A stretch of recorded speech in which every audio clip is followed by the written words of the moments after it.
KSN News at 6 begins now. The flower pot on top of there can get hot. Somebody touches it, we can have a burn or an injury.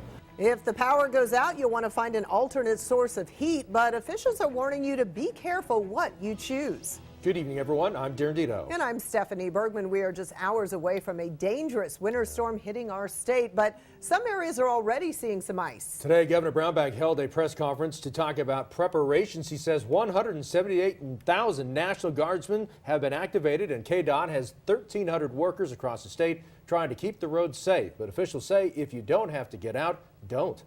But first, let's check in with Chief Meteorologist Dave Freeman to give us the latest on this storm. Dave. Just in the last couple of minutes, we see from Sedgwick County Emergency Management that the emergency accident reporting plan is in effect for the city of Wichita only, and you'll see that coming up out of southern Kansas right through the metro area, our first batch of freezing rain. Let's zoom a little bit closer. You can see it's just one line. It's moving pretty quickly. That's good. It's not going to have a lot of time to drop ice on us, but it is creating slick spots already. And in the metro area, we've got this batch that's coming through the city right now. This is moving again pretty quickly to the north and the east.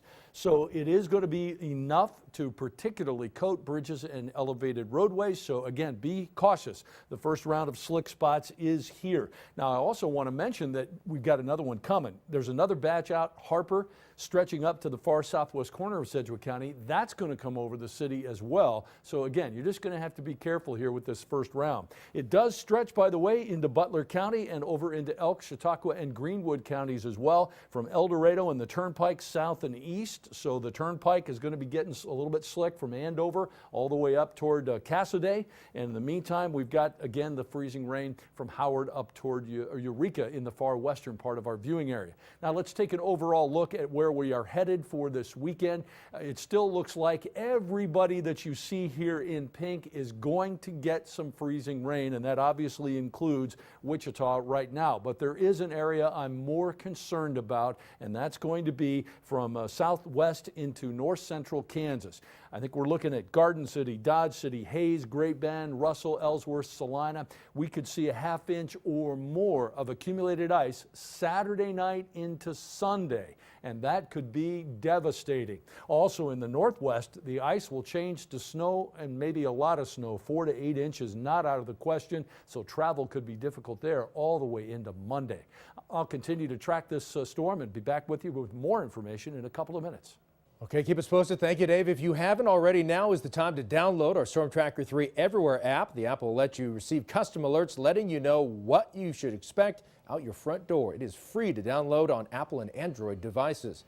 And if you take any awesome pictures of the ice or snow, we would love to see them. Send them to reportit@ksn.com. All across the state, road crews are out in full force to prepare for the storm. In western Kansas, where they could see ice and then several inches of snow on top of it, crews are taking extra precautions. Santiago Khan joins us now live from Garden City. Here in southwest Kansas, crews are taking every precaution they can before the big storm hits, and city officials are warning residents about some of the potential dangers. Hoping that the weather forecasters are wrong, but it doesn't appear to be that way. We have made preparations. The Garden City Public Utilities Department says they're ready to take on the storm. We have all of our line trucks, line crews ready to go. We have placed everybody on call. They'll have crews working 24 hours a day over the next 3 days. They also stocked up on extra supplies to make power line repairs in case fallen branches bring down lines. Anything can happen, but the service line, the power line from our power poles in the alleys to a home, that's what seems to get torn down by the tree branches falling. He warns residents not to drive over or get near any fallen wires. It could be a telephone wire or cable TV, but you don't know that. And absolutely stay clear, just notify the emergency offices, and we'll send crews down there to check that out. Power companies say if you do see any lines on the ground, assume they are live. Call 911 so that they can send a crew out there to repair them. Live in Garden City, Santiago Khan, KSN News. All right, thank you. Downed trees and power lines can cause a lot of damage. So how do you know what damage you're responsible for cleaning up and what the power company will take care of? Check out this graphic from Westar. Everything in black, homeowners must fix. Everything in blue, power companies will repair. So basically, anything attached directly to your house is your responsibility.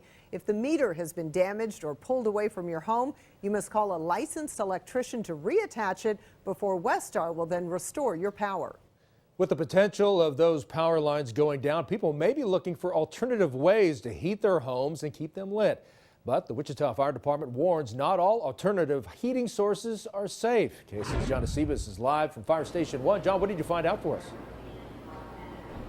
Darren, I looked on social media today, and if your power goes out, social media suggests a million different do-it-yourself tricks to keep your house warm again if that power goes out, but not all of those things are safe. And fire officials say when it comes to that, be practical, not creative. Social media is crawling with do-it-yourself ideas to keep your house lit and warm, so we put them to the test. First, this flower pot idea. All right, there are some popular ideas on Pinterest on how to heat your home if the power goes out. This is my attempt at recreating one of those. You just got some kind of ceramic device here, and what I'm going to do, or at least what Pinterest says, is put the candle in there and then light it. That burns. And then the picture shows a flower pot on the top of this, and it's supposed to heat your room and a little bit of your home. Now tell me, what do you think of this? This is not a good idea. Any kind of makeshift device to try to do heating can lead to an issue. In this case, the flower pot on top of there can get hot. Somebody touches it, we can have a burn or an injury. It's left unattended and this breaks because it's not made to take heat. That's not a heat conducing device or conducting device. So we're going to rule this one out. There we go. And if you don't have any candles, social media suggests that crayons can serve that purpose. Battalion Chief Stuart Bevis says, another bad idea. I mean, truly, how bad of an idea is that? It's a very bad idea. We have an open flame. It's not in a protected area. You know, if you're in a fireplace and you're burning normal stuff, these are crayons. They're sort of a wax base, but I would highly recommend against anything like this. I don't even like showing this. So what he's telling me is let's just leave the crayons for coloring. Now you can use candles. He just says make sure they're in a safe place and away from anything flammable.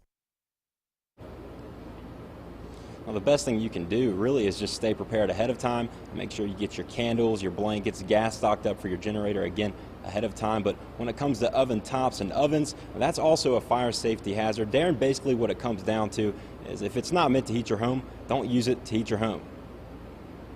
Thanks for showing us all the terrible ideas that you shouldn't use. Okay, thank you, John. If your power does go out, though, many of you will choose to use a generator. And here are some tips to keep you safe. Never use a generator indoors. You need to turn it off and let it cool down before refueling. And store fuel in an approved safety can and don't keep it near the generator. While most of us will stay inside our hopefully warm homes during the storm, thousands of Boy Scouts will actually be camping in tents in Harvey County for the annual Trappers Rendezvous.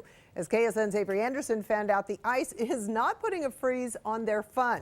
She joins us live from Harvey County West Park. Avery.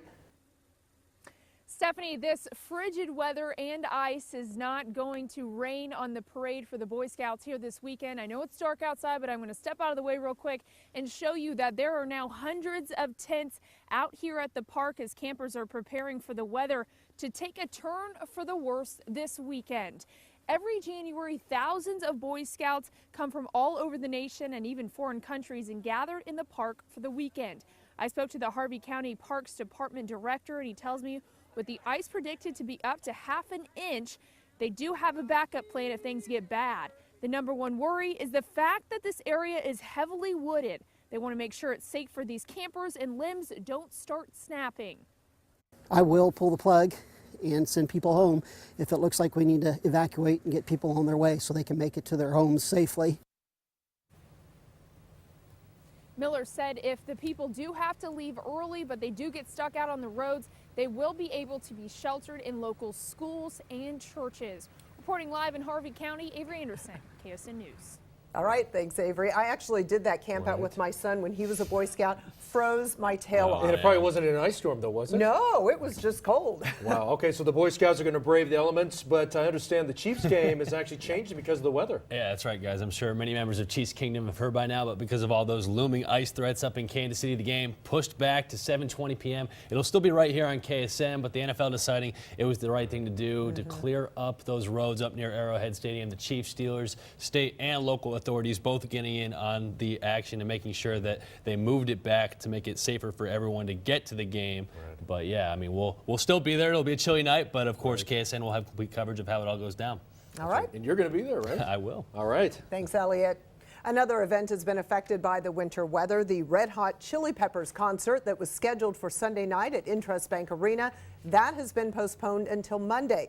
Doors will open at 6 and the concert will start at 7. If you cannot attend on Monday, you can get a refund. No matter what happens during this ice storm, you can count on KSN to bring you the latest on what's happening where you live. You can watch our coverage here on KSN and online on KSN.com. Hey, be sure to tune in Sunday morning to see a special KSN newscast all about the weather. We will have live reports from all across the state. It will air at 10:30 Sunday morning right here on KSN. We have other news still ahead here at 6. The man charged with stabbing his niece and her 2 children received his sentence today. We'll have reaction from the courtroom just ahead.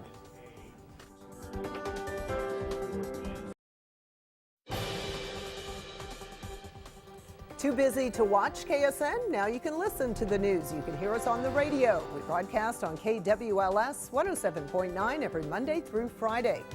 The man charged with stabbing his niece and her 2 kids, killing one of them back in November, has been sentenced to the hard 50. Hassan Wright pleaded no contest to 17 counts, including first-degree murder and aggravated kidnapping. Emotions ran high as family members addressed the court during the sentencing hearing. Several family members even got into verbal arguments with Wright. He must serve time for a parole violation out of Wyandotte County first before he starts serving time for these charges. And now let's get back to the story everyone is talking about, that ice storm headed our way. Here is a look at the weather in St. Louis tonight. They got some freezing rain that left some roads icy and dangerous. You can see it right there. Several accidents, they were reported, including one fatal south of the metro. So how do forecasters determine what kind of precipitation we get? Katie Western's here to explain.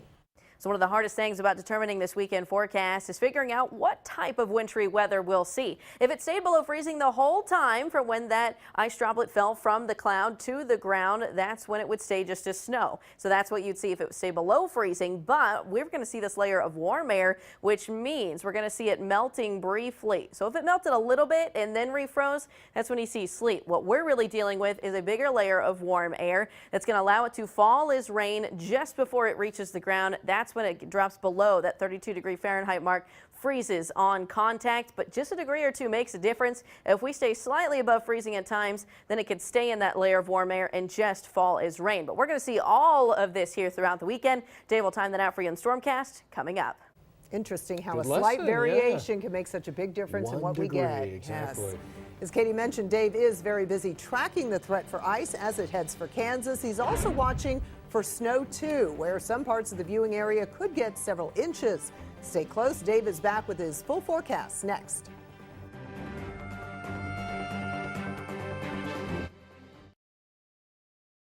Now, your KSN Storm Tracker 3 forecast. The first round is already here, pretty much on schedule. A little patch of freezing drizzle and freezing rain up out of Oklahoma, moving right across the Wichita metro area, slicking things up a little bit as well. As I mentioned a couple of minutes ago, the emergency accident reporting plan is already in effect for the city of Wichita. And no wonder, we've got just enough, particularly to get the bridges and elevated roadways a little bit slick. And this is, by the way, just moving right up the turnpike, as you can see there. So if you know somebody that's headed up that way, that's a good idea to let them know they need to take it easy. Now, in the metro, right now, we have a pretty good area from Mays down to the southwest side around the airport, K42, another little patch there between Hayesville and the county line, and it stretches all the way over to the east side of the metro area in Andover. This is moving pretty quickly, which is a saving grace, moving pretty quickly to the northeast. So that will be, this batch will be moving out of the Wichita metro area here in the next couple of minutes.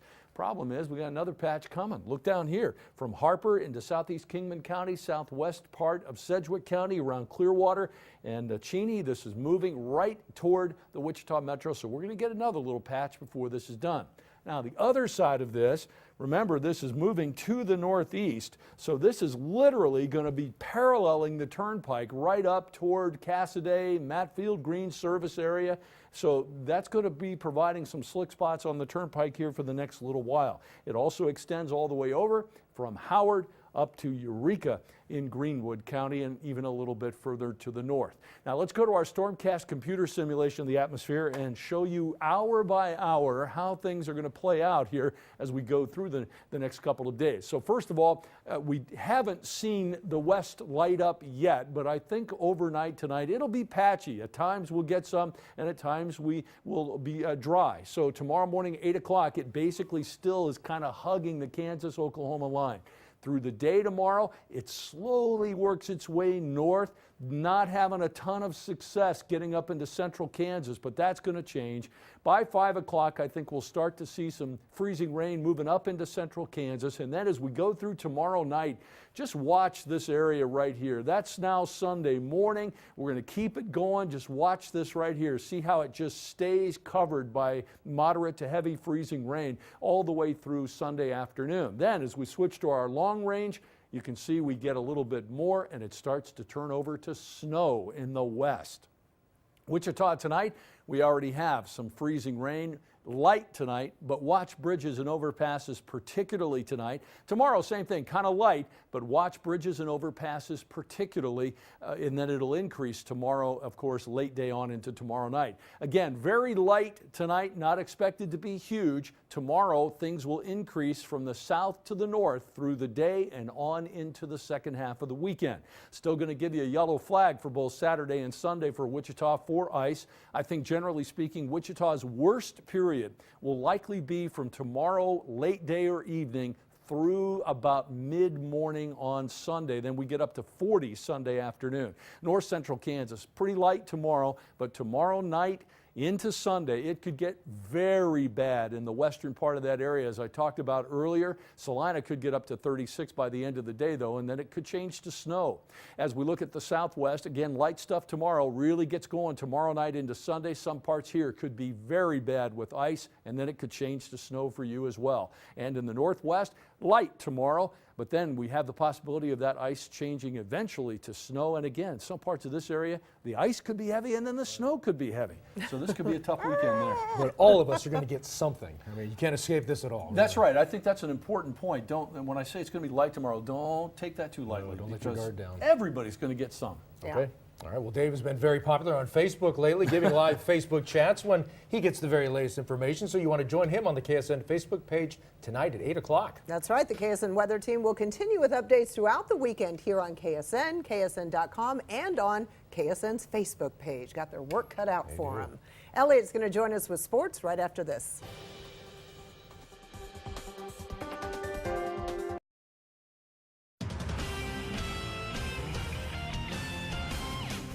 I just want to make it clear, Chiefs fans, if you are planning on tailgating like you would for a 12 o'clock kickoff, pace yourself, because with Chiefs Steelers now starting at 7:20, you'll be tailgating for a long time. That being said, while I know this last-second time change is far from ideal for a lot of Kansas City fans, I don't think this is the worst thing that could happen in terms of helping the Chiefs actually win the game. Now they get a primetime audience. Arrowhead, despite tickets being kind of cheap right now at StubHub, still going to be electric for the first playoff game at Arrowhead in 6 years. Not to mention that the Chiefs, they've got a pretty good track record of coming through in the clutch in their 3 home night games this regular season. They beat the Broncos both on the road and at home. Of course, they also took care of the Raiders on that Thursday night game. The one night game blemish this season on the road at, you guessed it, Pittsburgh. So it's only fitting the Chiefs, they get a shot at revenge in prime time. At home. Yeah, Be I exciting. mean, they didn't do well in Pittsburgh, but it's a whole different story in And the Kansas City. Steelers are used to cold weather, too, so They we are, have no advantage so there. not really any advantage for either team there. All right, we'll be right back.